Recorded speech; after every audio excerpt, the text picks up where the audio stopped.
Hey, what is up, everybody? This is Stevie Breach coming to you here today, driving home from another day of work.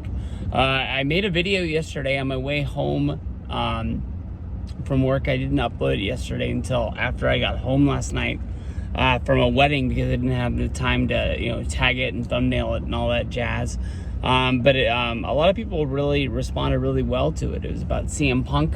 The rumors of him coming back to WWE at Survivor Series. I think there's a lot of people out there really seeing what WWE is doing with NXT, basically wanting to win this war of next Tuesday with Tony Khan having a birthday show run up against NXT. NXT, of course, they're coming up where they're trying to get a renewed contract with USA. They want to be able to try and get NXT a standalone deal instead of just throwing it in with the Monday Night Raw.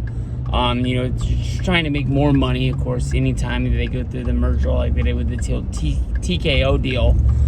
You got to be making money on top of money for these guys to make their money back. UFC, I think they were able to turn a profit real quick for those guys. So WWE, they're under the microscope.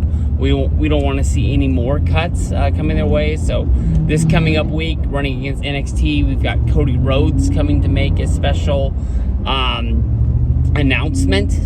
What the hell that could be, I'm not really 100% sure. I got to do some research, but I think it might have to do something with his dad work in Florida, although it's called NXT, running a performance center. It used to be FCW. Maybe it has something to do with wanting to win the NXT championship because the lineage that his dad Dusty won it back in the day. Maybe he has a short run with the NXT championship. I'm not 100% sure. Maybe just they put on a really good match and somebody like Braun Breaker or Baron Corbin just busts the match up and we have a disqualification. I mean, we see that a lot with house shows and things like that. And maybe it's a way to get Cody to give the rub to somebody like Carmelo Hayes or something like that. But they just have a really good match and a lot of people watch. You also got John Cena stopping by, going to be in the corner. I don't know. People want to see John Cena. They like the comeback tour, him helping out, doing something for NXT. Really shows his love of the game. He's wrestled for them before. Of course, we all saw him on the Wrestlers documentary on Netflix, where he wrestled the house show, I guess you can say. Every time they worked the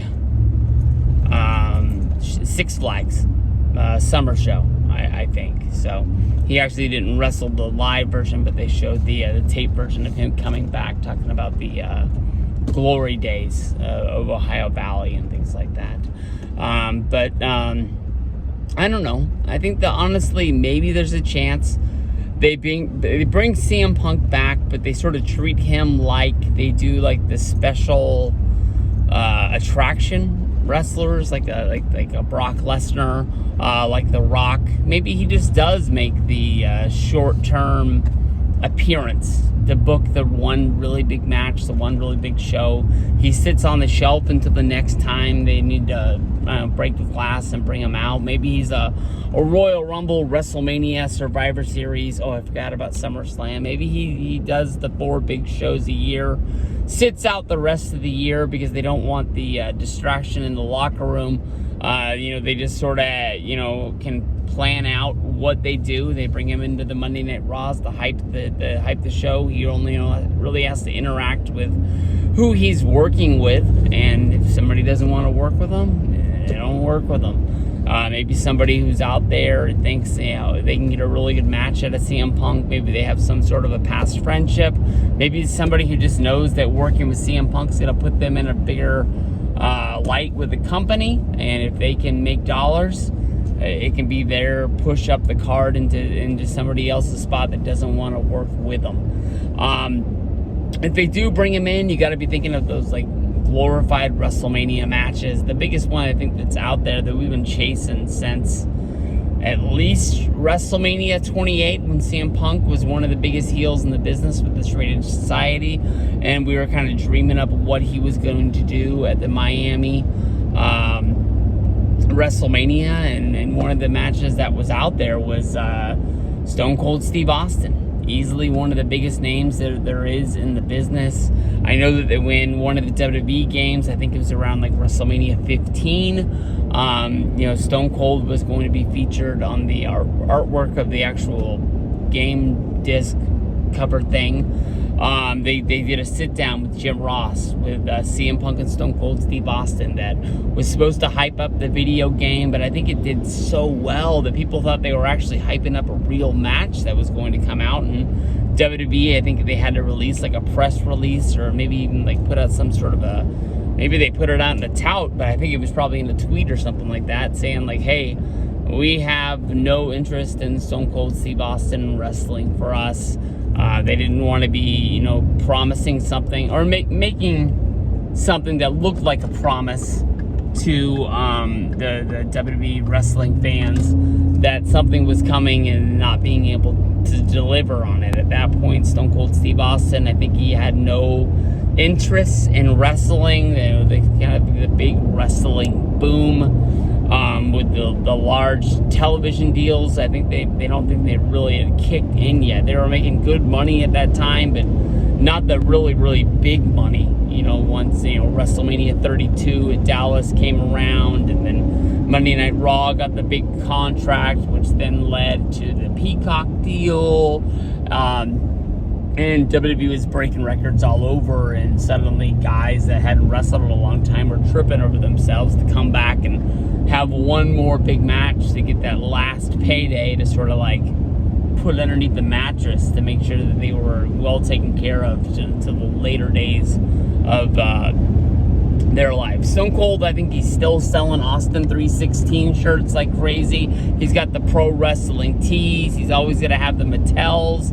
He's got the sponsorships that pop up with I don't think it's with Kawasaki, but it's with one of those deals where they put him out doing the autograph shows and things like that. And I don't think he's ever going to be hurting for money. He's probably still got money rolling in on the things that he did 10 years ago, and if he just needs to go down there and scribble his name on some 8x10s and things like that, I think he'll be fine. He moved his ranch to Nevada, this, that, and the other, but you got to think that any time that those juices get pumping in the inside, that there's something out there that could make the money and make his name bigger in the wrestling business for a longer time. You got to think like this guy's already a Hall of Famer.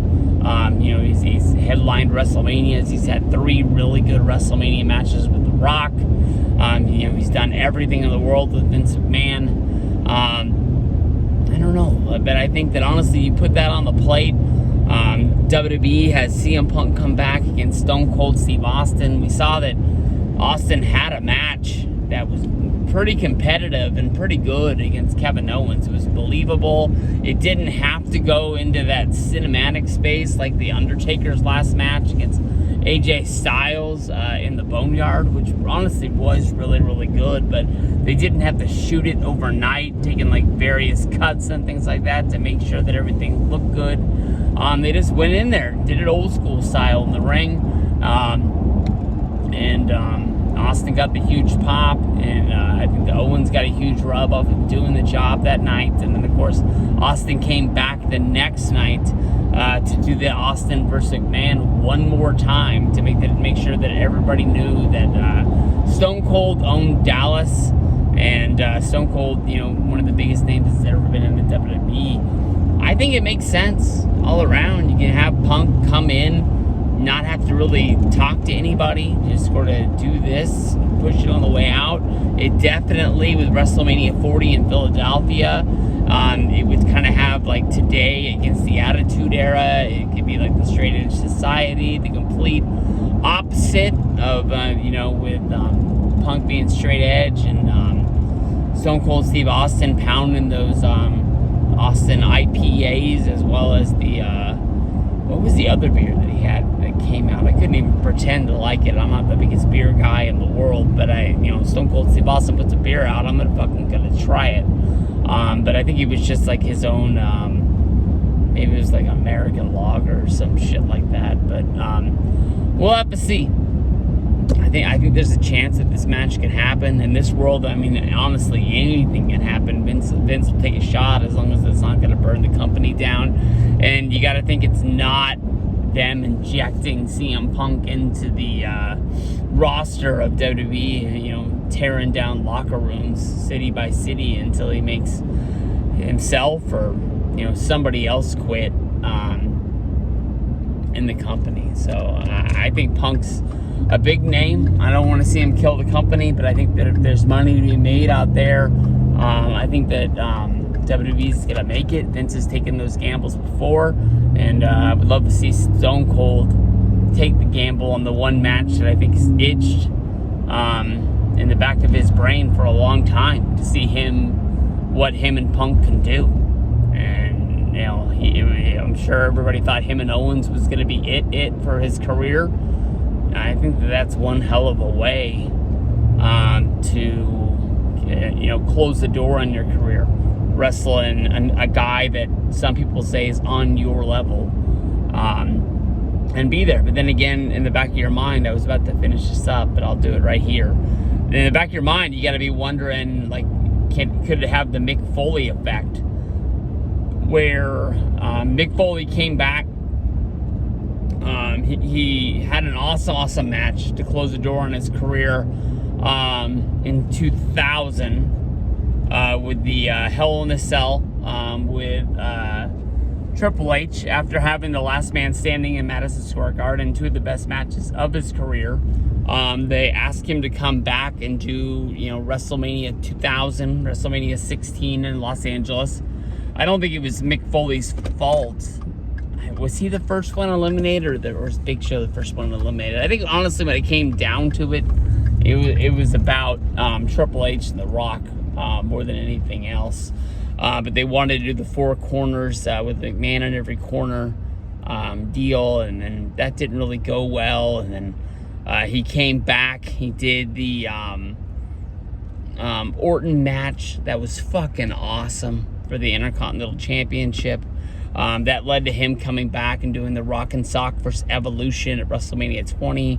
That was a huge dud. He apologized to The Rock, saying that he had let The Rock down and he didn't, you know, have a performance out there that led to him coming back and having a real good fucking match. I think it was against Carlito. I'm getting a little bit mixed up, but it just led. You know, that led to him versus Ric Flair. That was fucking horrible.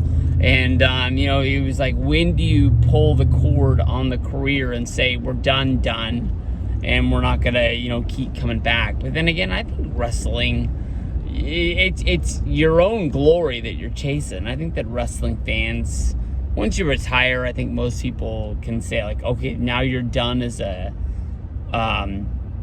full-time performer. Whatever you do after this is, you know, it is what it is. It's a one-off. We're glad we get to see you because it's in your mind, but it's not. I don't think it's going to count against your career as a whole that, you know, puts you into the Hall of Fame or something like that. So, Punk versus Austin, I would chase it. I mean, I'm sure it's just still a long shot away, but I think that's one of the biggest matches that they have for WrestleMania 40. That they could put on there. I think most people are going to be, what the fuck is that water thing going off for? Most people are going to be, you know, hoping for Rock versus Roman, and I don't know, man. We just saw Rock, you know, he was there on Raw in Denver, but, you know, it seems like, you know, every time we see him, it's 2 years till we see him again. So, I don't know. I'm not sold on that one yet, but we'll see what's going down with that. All right. Peace out, everybody. 8-10.